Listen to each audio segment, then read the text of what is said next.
Eventually it got to the point where she was clearly on drugs, but like I didn't know that. Like I was like, oh, okay.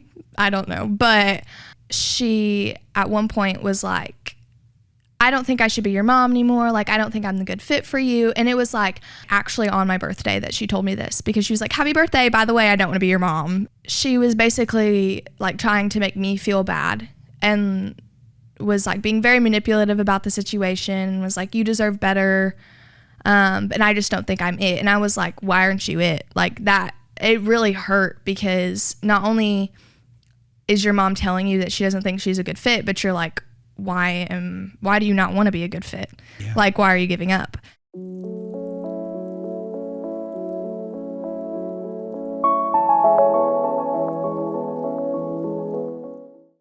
So whenever I was born, I have completely different parents than I do now. I had my dad, Robert Kostick, and my mom, Darlene Kostick, and they were married.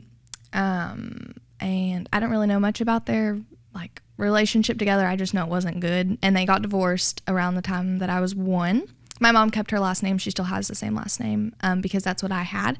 I still saw my dad like once a month type thing. And then like around the age of 2, my mom started dating this man named Joshua Davis, and he's been my dad. I lived with him. I've lived with him since I was 2, and he's who raised me, and that's who I consider my dad. Whenever I was 3, they had my little brother, and we love him. He's something else. But anyways, so growing up, my mom, she is a drug addict and an alcoholic, recovering right now. She's a year sober. She also has some mental health issues. She has bipolar disorder. And so like growing up was kind of hard. Like I had to deal with a mom that was like that. And like this whole entire time I thought it was like normal. Like I just thought that's what moms did. I mean, I didn't know. I only had one. So whenever I was about 8 or 7, I was 7, my mom and my dad broke up, but they still lived together because they wanted us to have our mom and our dad in the same household, which sounded like a good idea to them, but was not, because they fought a lot, screaming, crying, throwing things. And it was a lot for me and my little brother to have to watch. When I was 8, my mom moved out, and like I saw her not really a lot. Like I would maybe see her on the weekends, like if she showed up or like if she wanted us to come.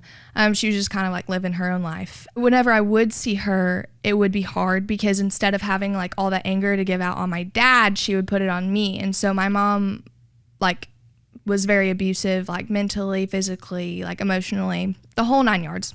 So let me ask one question in this. So at this particular point, so then you have your biological mom who's not living at home with you, and you have who's not actually your dad that you're living with, and you're not adopted or anything by him at all or anything right now, but you're living with him, and your biological mom is kind of in and out of the picture. Yes. I'm currently in a situation where I'm living with my half brother and a man who's not related to me whatsoever. Can I take this jacket You off? bet you can. I'm hot now. Okay.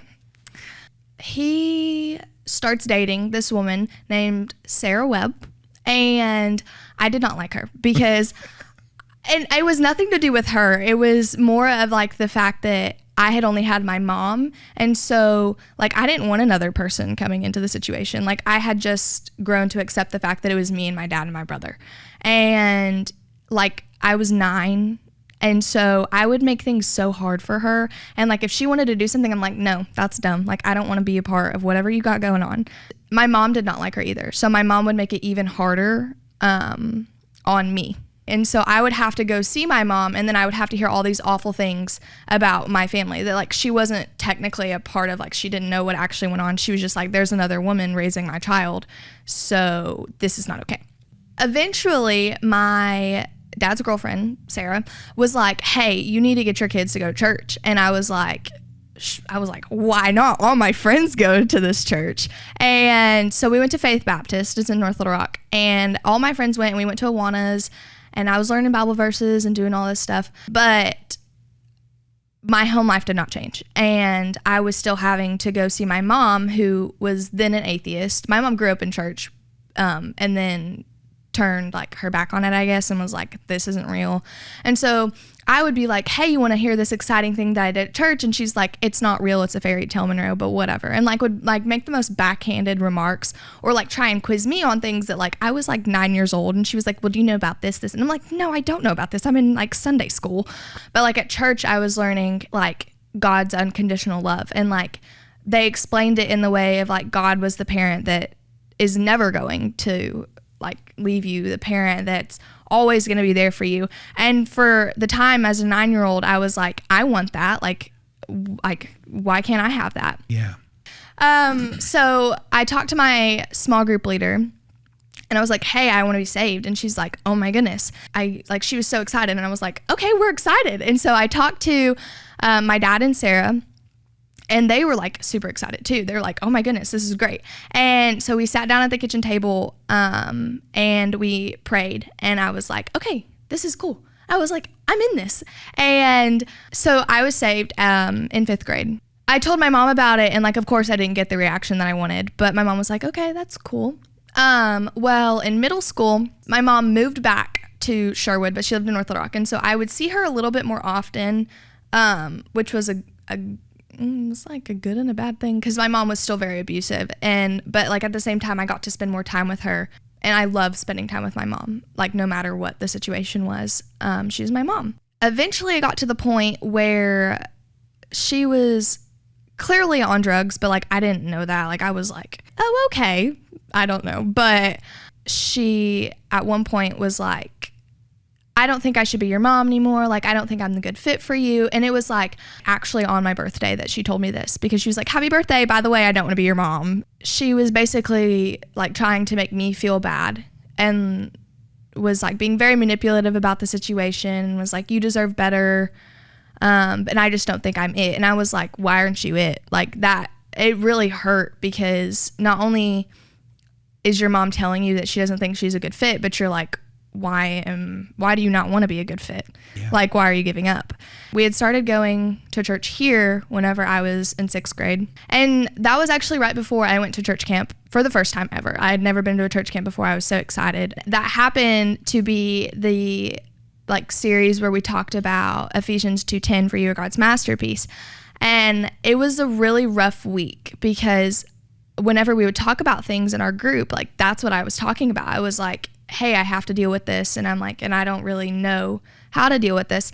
I feel like that was like the starting point of like, I wanted to have an actual relationship with God.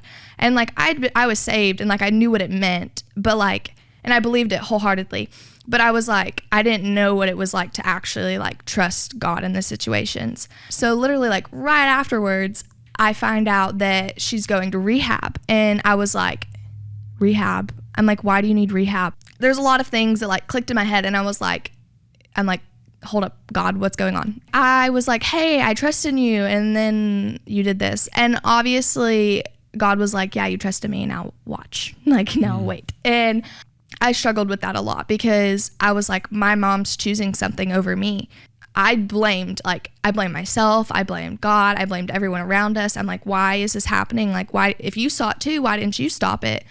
And around this time, my dad and Sarah had gotten married, and that was even worse. Like, I love that they're married now. I'm so thankful. Like, God's done amazing things in their marriage.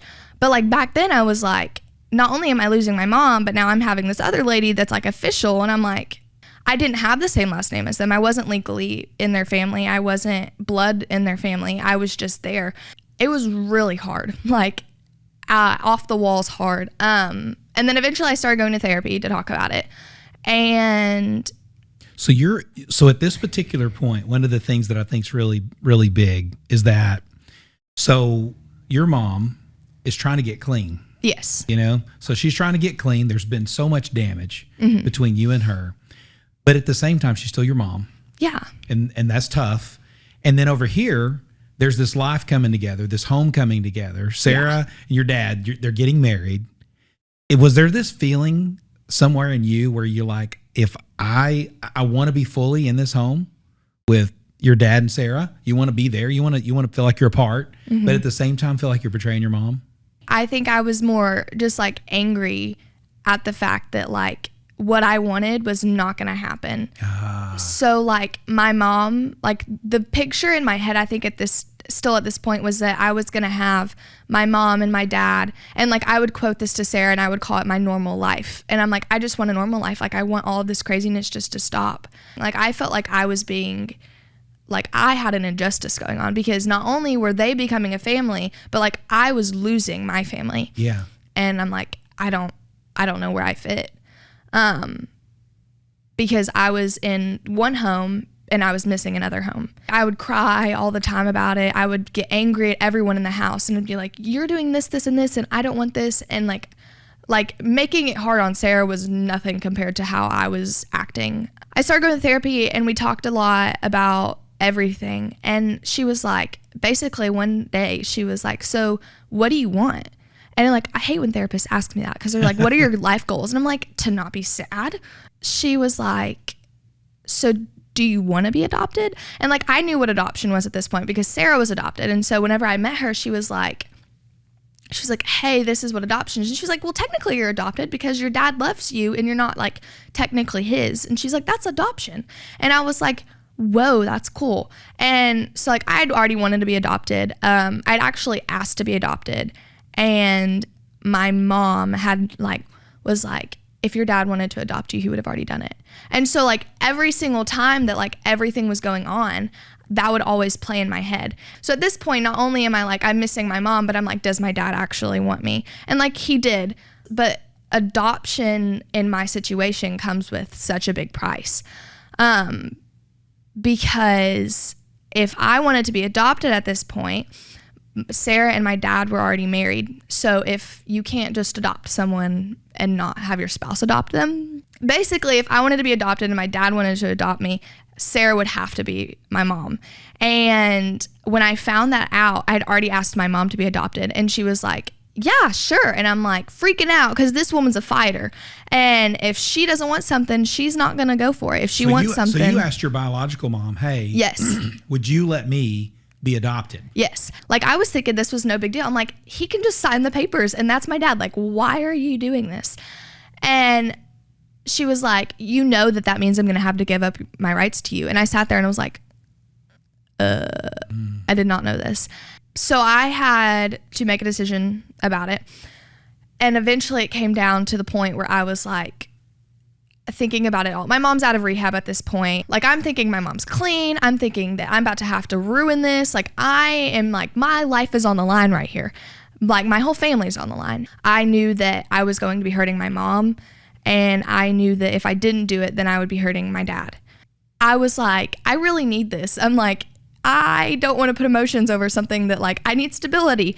And that was one of my biggest things was like, I need this to be done. But I went into 9th grade year. I had started SLS and I love SLS. And I had gotten 2 weeks into school and I find out that my mom has been arrested for like big time arrested. And she's back on drugs. She's clearly not sober. I sat there crying and I prayed hard that couple first minutes I found out, and I'm like, God, like I've already been through all of this. Like I thought we were getting to the good part. It was a reality check for real. And like I really just could not believe it. My brother didn't find out for like a week or two later. We didn't tell him because of how I reacted. Like Sarah was like, I didn't know she was going to do that. And I'm like, my mom just got arrested for drugs and she's supposed to be clean and I'm supposed to be getting adopted. And like, this is all supposed to be putting like back in place. And it was falling apart. I was like, okay, God, if I'm going to have to do this, I really have no control over the situation. So we're going to have to do this together. And I think that was at the point where I was like, I actually had to trust God about it. Because that had nothing to do with me. Like what she had done, I could not fix this. I could not say something that would make it better. I could not act a certain way. I could not do anything. I could not, like there wasn't an ultimatum. It was, she was in jail and I could do nothing about it. Like I didn't talk to my mom for 7 months. her first 7 months, which was the whole entire school year. I would read her letters, and I would listen to them, and I'm like, I could not respond, because at this point, if I was going to respond, I was going to say things that I did not want to say to her. At this point, she had already agreed to do the adoption, like finalize it. I had not talked to her. So all of these like communications were between Sarah and her, and she was going to sign off the papers for the adoption. She had written me this long letter apologizing and saying that she understood why I was upset with her, and that she understood if I didn't want to write her a letter back. But she continued to write the letters, and I'm really thankful for that, because no matter what, I still, like, I think I needed that. Like, I needed to know that she was trying. Yeah. And eventually I got to the point where I was like, okay, I can talk to her. Like, I think that this is good, because I didn't want to talk to her and her not be okay. And then it just like ruined all of these boundaries that I was trying to set for myself, because I knew at this point that if I wanted a healthy relationship, I had to set healthy boundaries, and it wasn't a healthy situation.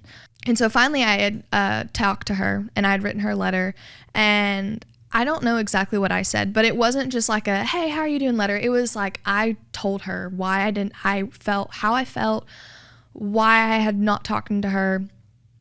I had said like everything. I'd laid it on the table, but at this point I could lay it on the table because I had forgiven her. At this point I could tell that she was healthy.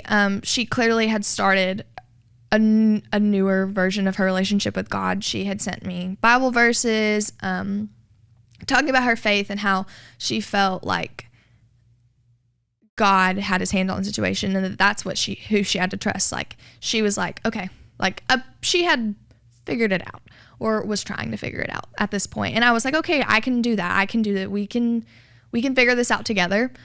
That did not change the hurt that I was still feeling, because I had forgiven my mom and I had started to talk to my mom, but still she was in jail and there was still nothing I could do about it. It's like I had to come to accept the fact that my mom was going to be in jail, in prison. At this point, she was going to prison for a long time. And I was like, my mom's not going to be there. I was thinking I could list off all of the things that were going to happen in the time frame of her being in prison. I'm like, she's not going to be there for this. I could get married. I'm going to graduate. I'm going to graduate college by the time that she does this. I'm like, I could have kids. I'm like, she's going to be gone for a long time, and I'm not going to have my mom for this, like, for none of it. And so any time that I would think of it, I would just be in a mood of grieving and sadness. And I had lost someone that I could talk to and I could write letters to, but I could never actually physically see. So like anything good that happened, I would just have to write my mom a letter, or I would just have to call her on hours that she could talk, if she could talk. I wanted to tell her all these things. I wanted to hug my mom. I wanted to be there with her. I wanted her to annoy me as much as she wanted. I just wanted my mom to be there, and it didn't have that. And of course I had all these other people that would talk to me and they prayed for me. Sarah's best friend had family that had done drugs and gone to prison and that she was really close with. And so she actually sat down and talked to me. And she was actually the first person, and maybe one of the only ones, to sit down and talk to me and tell me that she understood how I was feeling. She had so much faith. She had cancer at this point, and so I think it's really what I needed at this point, was just someone to sit down and tell me that it was going to be okay and that they understood. And I was so thankful for that. And so at this point, my mom has, a couple months down the line of me talking to her, my mom tells me about this place. It's called the Hope Movement, and it's in Hot Springs. It's a halfway house, like rehab facility. And it's really cool. And my mom's telling me about it, and she's like, hey, so we're thinking that I can go to this instead of going to prison. And we're all a little bit skeptical because my mom has so much faith in this situation. She was like, we're going to do this. We're going to do this. But to get into the Hope Movement, it has to be drug related. And so like my mom was clearly a drug addict and an alcoholic, but her charges were not for drugs. So we're like, we don't think this is going to happen. And I really just didn't care at this point. Like, I was not praying about it. I was like, it'll happen if it happens. And I'm like, I don't want to get my hopes up at this situation. Like, I am done getting my hopes up and it just all coming back to bite me in the butt. I'm like, I'm not doing this. And so I'm like, we're good, but I'm not getting involved in this situation. I start school, and about a couple months into school, around the fall, my aunt, Sarah's best friend, passes away from her cancer. It hurt really bad because she was like another mom to me. Like, she had sat down and understood what I didn't think anyone else could understand. And she was always there for me. Like, even on my bad days, she would pick me up from school and be like, okay, we're going to have a little self-care day or whatever. And she was always there to give me advice. She had a purpose, and she still has a purpose. She's definitely still working in my life, even though she's gone. But I came to a realization. I was like, did you ever actually pray about what's going on? And I'm like, no, I didn't. And my prayer had nothing to do with it.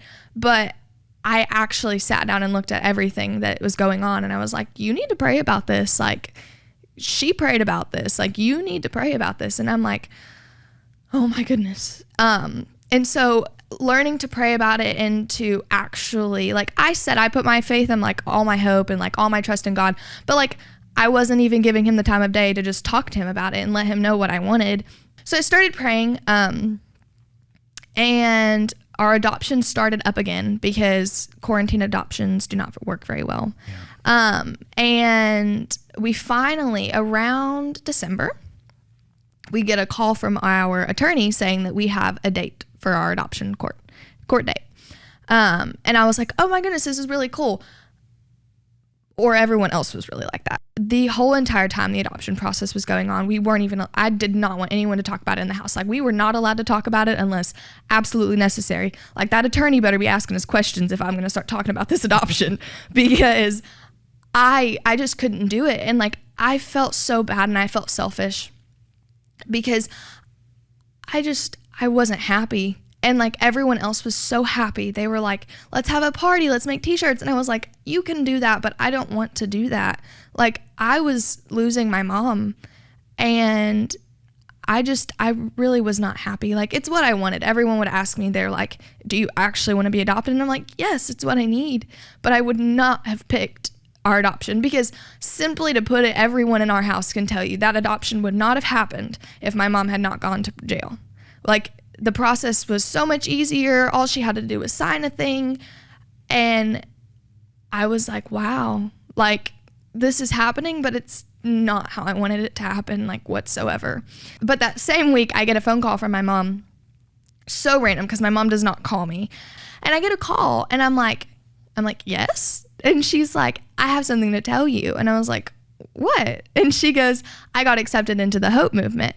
And I was like, I was shocked. I was like, what in the world? Like, I had no idea what the Hope movement was, but I knew if she went to the Hope movement, she wasn't going to prison. That next week was Christmas Eve, and I got to see my mom, and I had not seen my mom in 16 months. Wow. And what was that like? I'm going to be honest, the whole entire way up there, I cried. And like, I know it's okay to cry, but I cried because Talisha wasn't there, my mom's Sarah's best friend. I'm going to be honest, I felt the guilt again. Yeah. And I was like, it was another one of those moments where you sit there and you're happy, but you're sad because someone else is missing out on it. And I was like, Talisha would be so happy right now. And I'm like, man, I miss her. And so I cried the whole way up there, and Sarah's like, are you nervous? Like, do you not want to see your mom? I'm like, no, I want to see her. I'm so excited. I'm just so sad at the same time because she's not here to see this. And she was there for me whenever I was crying about this. And like, I'm like, look at us now. So I go see my mom, and she literally runs out of the house, and she picks me up in a big hug, and we're all just crying. And we spent the whole day together. And it was just really nice, which now I can see her as much as I want to. And I text her all the time. But like, at the time we could see her like once a month, but I was fine with that. I was like, I'll take what I can get. Like, I get to see this lady. That was December 24th because it was Christmas Eve. And then January 26th, we had our adoption date. So I was officially Monroe Elise Davis, and I was excited. Like, I was really happy. And like, I think I was even happier now at this point that like, I knew that like all of the pieces were coming together. Like, I could see it. At this point where I am, I feel like I have everything that I wanted. But whenever I tell my story, it's definitely not how I wanted it to happen. But I think I have a lot more faith in the situation that whenever I do tell my story, like I am now, I can look back and, if not for someone else and just for myself, I can look back and see all the things that God's done. And the more that I do that, the more I realize, like, my dad, like my biological dad, he left when I was little. But like when I was 2, I already had another dad. And my mom having all these issues, God put Sarah into my life and made sure that I was in church and that I had a foundation for what I needed. I know that if something else happens, that obviously God's going to get me through it again.